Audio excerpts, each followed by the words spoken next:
Hey, thanks for joining me. We're going to look at X-Force. I originally was going to first do the next issue of Youngblood because I went looking and it seems like it's like 4 months since I did the last issue of Youngblood. I'm like, how the hell did I let that get out of hand?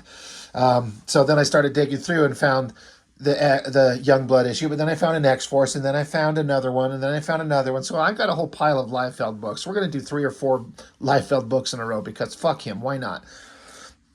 And I figured I'd just start with X-Force because it's like the one that came first chronologically before the Youngblood. And I've said this before. I know you all hear it. Liefeld's older work in the X-Force, New Mutants era is the stuff I still kind of like. I still look at it and I kind of enjoy it. For those of you who absolutely hate him 100%, I get it. There's no kind of in between, but just looking at these two covers, this more flat color versus his computer coloring, him inking himself versus Danny Miki inking him on this type of stuff, it's night and day. There's no comparison. This stuff to me is so much more interesting. This just becomes so boring, especially, it's all about, in my opinion, when Liefeld got an inker to do finishes over the top of him and he loses that natural kind of ink line that he was doing. He was doing it with this Hunt 102, a tool just like this to get these ink lines, and they're a little wobbly and a little shaky and a lot more life and interest to them. Danny Miki is a hell of an inker, but I just don't think there's any way to take Liefeld's pencils and reproduce the same kind of interesting line as when Liefeld was doing it himself. It's just not the same. So we'll get into Youngblood here shortly, but we're going to start with this X-Force. X-Force number 6, the book was going strong. Everyone was loving it, myself included. It was just crazy awesome. I like the basic story that was going on, although the stories are just so loosely connected. It's kind of hard to say that there was any kind of like real overarching thought put it. It seems like there's a general idea of the story of Strife and all the shit that he was kind of getting into with the team, and then just Liefeld just doing random shit with the characters just because. His just like, oh, I want to do some random shit. So, and there's this thing about Liefeld's crap that even though there's all those errors and weird things about it that don't make sense, there's something about it, just the stark, dramatic positioning of things, the composition, somehow something kind of works. This is a weird thing. He's like, I got to put him in a chair, and he's going to be sitting there. He's going to have Zero, his silent teleporter guy, sitting there. I don't understand what these big flaps are. I don't think these things have been on his costume before. I don't get it. The whole costume doesn't make no lick of sense. And it's funny, he's like, he's got to have a throne, so I got to put like a skull type sort of like shape on the back of the chair because that's what bad guys would have. And the cape, of course, is like somehow coming out the sides of the chairs in a perfect straight, almost still billowing in the wind fashion.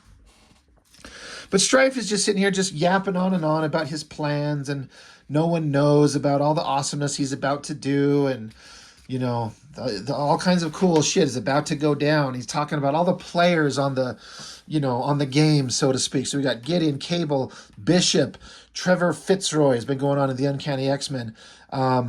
One of Bishop's buddies that came with him then ended up dead. I presume that's supposed to be Professor X. And maybe the worst drawing of Magneto in the history of ever. I mean, dear Lord Jesus, fuck me in the ass. What? That took him 5 seconds. And then tell me what is the difference between the facial features of Professor X there, Cable there, and Gideon there? Like, it's the same face. It's the same eyes, nose, mouth. It's just one's bald, one's got like a receding hairline and some scars, and one's got like a bald head with a ponytail. It's the same fucking face. It just shows all his failings. And then the skull that was supposedly just like attached to the top of the chair is now just like a bubble sticking out the top. And Zero here, he's standing there with his hands behind his back like he's like silently thinking to himself, like, I have to take a shit, but my boss won't shut up. He just keeps going on and on. Then close up of his face. He's going to take off his mask. See the flashing eye. You know, this is another weird thing. Like, this mask is supposed to be like a flat metal shape, but it gives like little indentations, like little eye slits. Like, it doesn't make sense. It's a mask. Shouldn't it have like openings, like a Doctor Doom kind of thing? Does not make sense. But of course, we have to remind everybody that he looks like Cable. Exactly. And so it is. Is it Cable? That's the question. I can't find it. Issue 5. I've got it floating around here somewhere. It's funny because I do these reviews on these videos and then I set the comics off to the side. Then I end up moving them around for like days on end. And then I film another video. I'm like, oh, I want to refer back to that book. Where the fuck did I put it? And it's gone somewhere. It's sitting in some random pile. But I wanted to point out in issue 5, there was a couple of pages where I was going on and on about how, in my opinion, very obviously, Brian Murray totally did some artwork in that thing. And there was a big close-up, a big, giant, full-page close-up of Cable's face. And I was like, there is no way that is Rob Liefeld. It's too good. Liefeld probably did the basic thumbnail layout, and then I'm pretty sure he did the inking on it, but the facial structure was way too goddamn good. This is 100% Liefeld's bullshit faces. And it's kind of fine because it looks like him, but if you had this and that other face that the Brian Murray that he did, it is not the same thing on any level. And so it's so obvious when it stands out like that. But again, I still kind of like this Rob Liefeld look with his hand inking, his own hand on it. I have to say, these look completely 100% like ripped off Todd McFarlane, like skyscrapers. McFarlane has very unique skyscraper buildings. They're very thin. They're wide and thin and just all blackened in like that. I think he was 100% just ripping off McFarlane. And then this is supposed to be a sewer underground because these are pipes going into an opening, I guess. Man, the amount of thought he put into that is like zero. And we got Tub of Shit, Blob, and Toad, and some guy, one of the Morlocks, Mask, Masque. I guess they're trying to like form an alliance or some bullshit. But, bad guys are planning things. So we got Tub of Shit, Flame Boy, some girl, just there she is. She was on the cover of the last issue. Was never in the book. Fantasia is her name. Has she ever been in the stories before? Who the fuck is that girl? Like, no idea. But there she is. And you got Dinosaur Lizard Man that they introduced at the end of the last issue, Sauron. So they got a team. And they're planning to go take on Xforce. For all my bullshitting and the stuff I don't like, I like how you draw Tub of Shit's face. It's just the tall, skinny thing with the shaved sides of the head and the big, gritting, gross teeth. Even if he shouted in his nose, why? 'Cause I don't know. And I know I'm ripping on this pretty hard, but I like this artwork. Like, there's something about the line work. This is the shit that I like, and I still have these huge problems with it. I have a huge problem with the way that this new girl character shows up, and she's clearly got a giant dick in her pants here. Like, don't tell me that this doesn't come right down here. There's a giant fucking mushroom tip right here just hanging down. This is a dude. Just hasn't fully transitioned. I kind of don't mind the rest of the drawing, her face, her extended arm, the chest, the design. I mean, she's supposed to be related to Farrell somehow, some cat lady. I think it's her sister. It's kind of the most uninspired outfit, some like golden swimsuit she's wearing, which she can tuck her dick into, and some random guy in the background, and the Morlock leader there. All of this stuff, I like this drawing right here. I like that. And the smiling, giant, gritty teeth of Toad. I dig it. It's just she got a dick. So, all right. And this is another one of those scenes where I always kind of like the human moment. Cable and Domino, they're in a tub. Now, clearly hopefully they were just like pounding ass in that tub. But it's the biggest tub you've ever seen. I kind of like the way, drawing their bodies in the water. But of course, Liefeld couldn't be bothered to put like the line work details on his robotic arm. The colorist just had to color it in. What in the fuck is that all about? Like, look, there's no separation, there's no line work. It was just like flesh tone. Or, in the line work, there's no separation of robotic arm details. And just speaking as a guy who draws and does figure work, you usually like you draw the head, then you kind of figure out where the shoulders are, and then the body. I don't think he bothered to kind of figure out where his upper body is, and then his lower body is, and his pelvis, and then this is where his knee would come out. It doesn't look like it's attached to him at all. He just drew a head and arms, and then just drew a knee, like the leg coming out, his lower thigh and his knee right there. It is not placed in a way that looks like it's attached to him at all. It just looks so weird. These ones at least kind of look like they're placed correctly.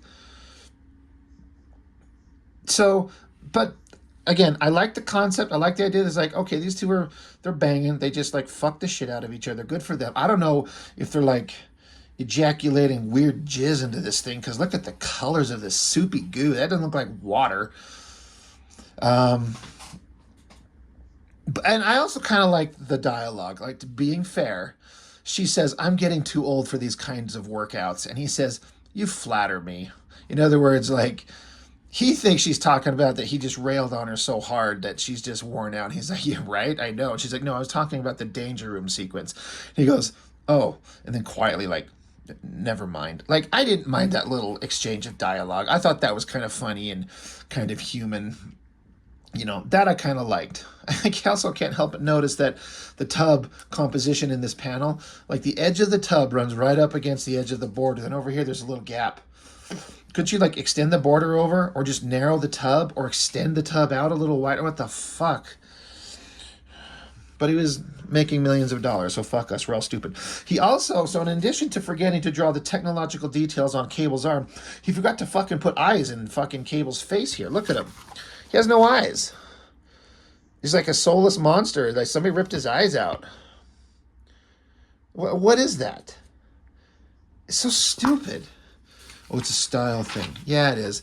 And here's another thing. Again, I've talked about this in other books where, like, it's been a while since I talked about it in a couple issues. There was the issue of Rejects, and there was the issue of Ascension by David Finch, where girls are in a shower, and they always have them covered by, like, wisps of smoke and steam like that, so they don't show their titties and shit.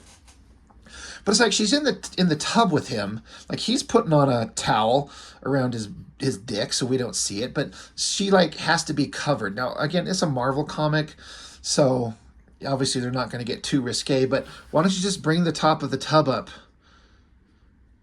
or have a towel around her, but she's like in a swimsuit. I guess it's fine. It doesn't need to, she doesn't have to be naked, but it's kind of the implication.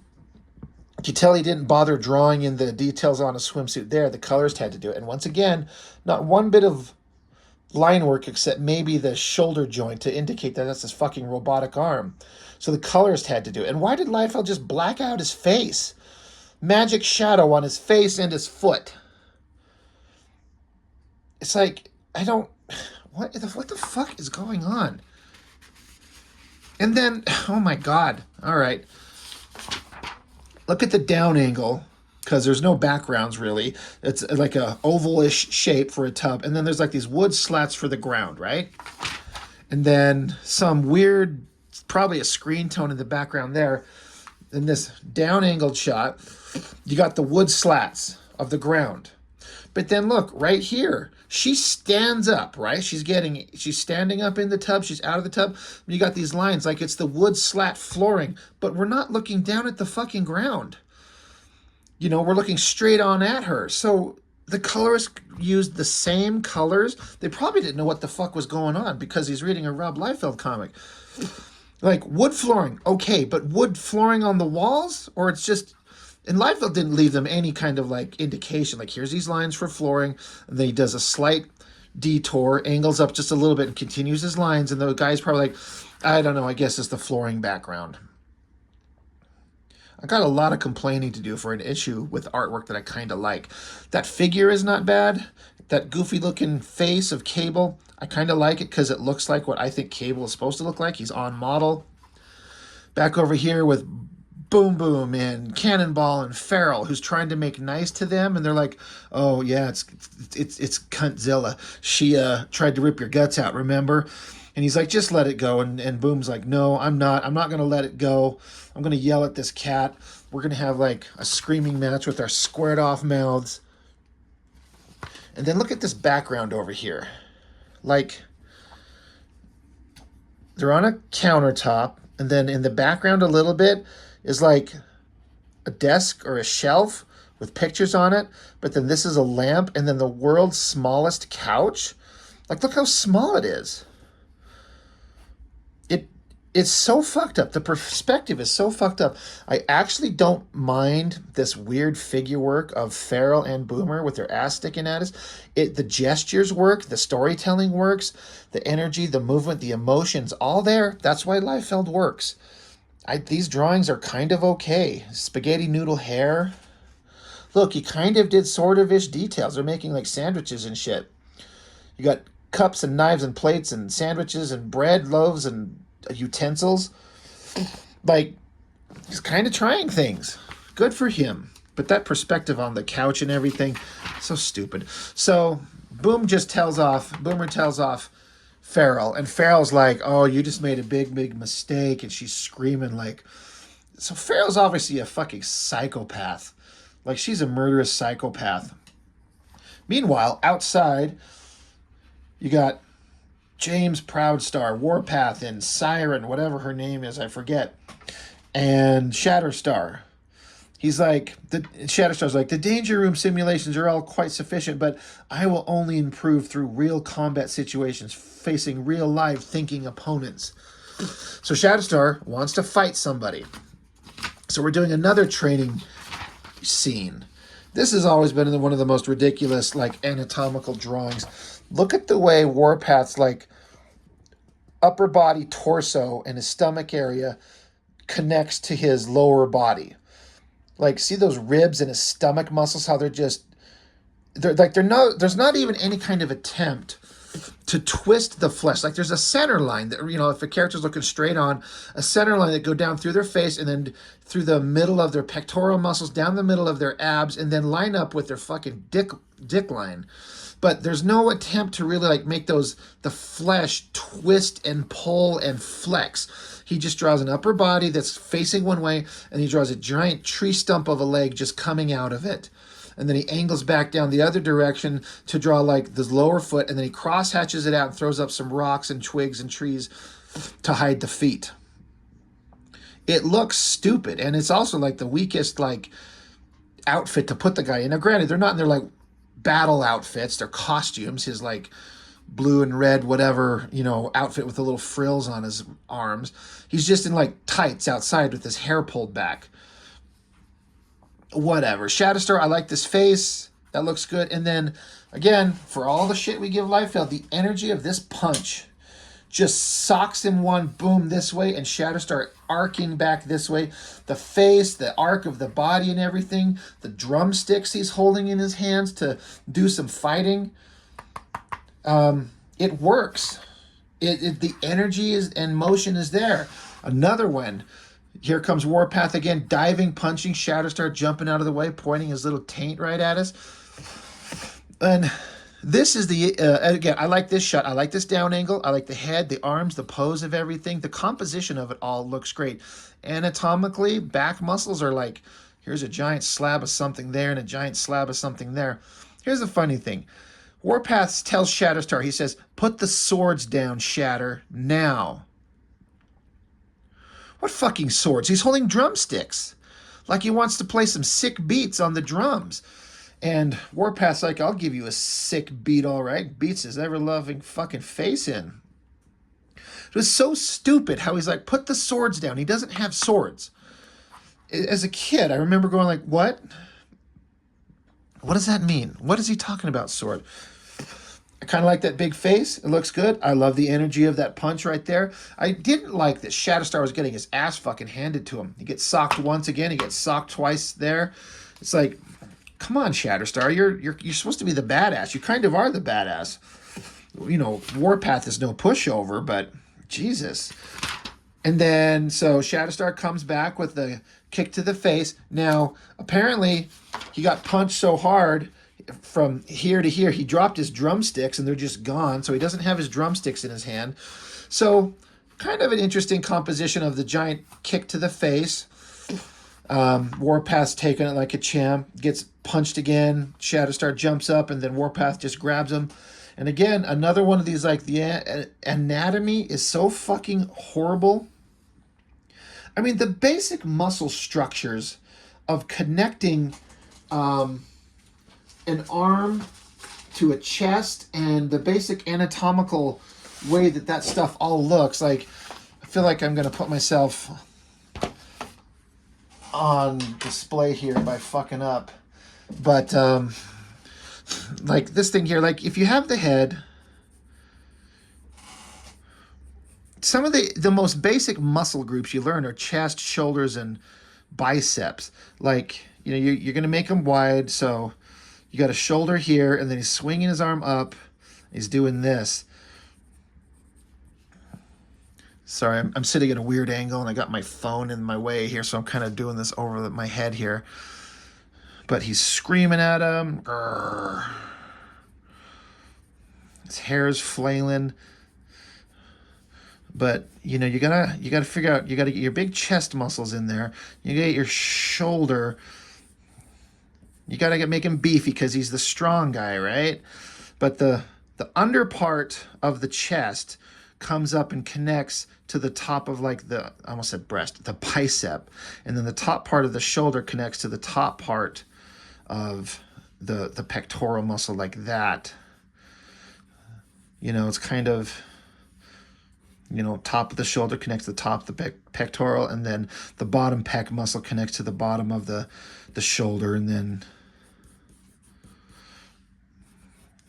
you know, you figure out where you're going to have your rib cage. And then you got to get those, again, I don't know the names of the muscles, the triceps. So the bicep, you wouldn't even be able to see it, except for like the top edge. And then you'd have his elbow, and then you could have his fist, his forearm coming back, and then put his fist, like socking Shatterstar.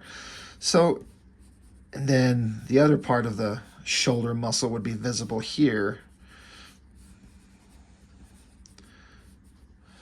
So, I mean, don't get me wrong, Marvel Comics ain't hiring me for shit, so what do I know? I don't know shit. But just the connection of the way that these muscles, this is some of the most basic stuff. And he doesn't even come close. He just is like this and then that and whatever. Move on. I got other things to do. So I don't know. Maybe that's like a poor example, but you could at least try. You could at least try to make these muscles look like they're supposed to connect. But what he does have, Mr. Liefeld, is energy and action. And this, again, another great Shatterstar's taken, you know, he's getting blown really well. He's like, what a blow. He says that here in the next page. So Warpath is blowing Shatterstar really good. And Shatterstar's taken like a champ. Another good flexed back angle there, just like we did there and there. So Shatterstar gets punched 1, 2, 3 big times. But I like the ink work, the line work. There's something there about it. So there's the most boring, you know, costume design in Warpath ever. And here's where Shatterstar's saying, Zaz vid, what a blow. And then they talk and have some emotional moments. There's some dramatic lighting, and they're going to shake mutant-looking weird hands. You know, because they're friends. And then our heroes, who are supposed to be some of the most badass warriors ever, Warpath, Shatterstar, and Siren, they're so fucking stupid. They don't even notice that fucking Lardass and Flameboy just show up out of the nowhere and grab Siren. Just grab her. Blob and Pyro, former Freedom Force. The fat one is immovable, enhanced strength. The twerp is Pyro, kinetic controls. Oh, no, sorry, the twerp is pyrokinetic, controls fire. And so Shatterstar, he's got his drumsticks again, except now they're a little bigger and they're wrapped in like tape or something like that, but not fucking swords. And I'm getting ahead. I want to tell you about what happens in the next issue when Shatterstar's fighting the giant lizard guy, and he's got these sticks in his hand, but they're talking about how Sauron, the lizard guy, is getting cut. So stupid. But yeah, oh, by the way, Toad is there. So we got Flame Guy and Lardass, and looks like Flame Guy is just plowing Siren from behind, and she's into it. She's like, really? And then she does some maneuver that somehow knocks him on his ass. And, oh, by the way, in case you didn't know, you couldn't tell, sort of in the drawing here, in the coloring, Lizard Man is there, but he's right there, and he grabs onto Shatterstar, and Shatterstar's drumsticks have magically transformed into a nightstick now.